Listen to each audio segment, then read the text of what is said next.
Go to the link in the description for the free model. You will have to do the work.inc process twice and then you'll get a button to download the file. After inserting it to Roblox, ungroup each model where it says to.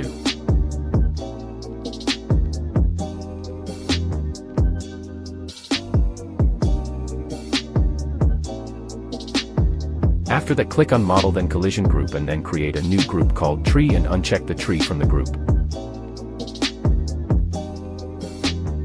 And then it is ready to use. Let me know in the comments if you guys want a full tree system with items inspired from 99 Nights in the Forest.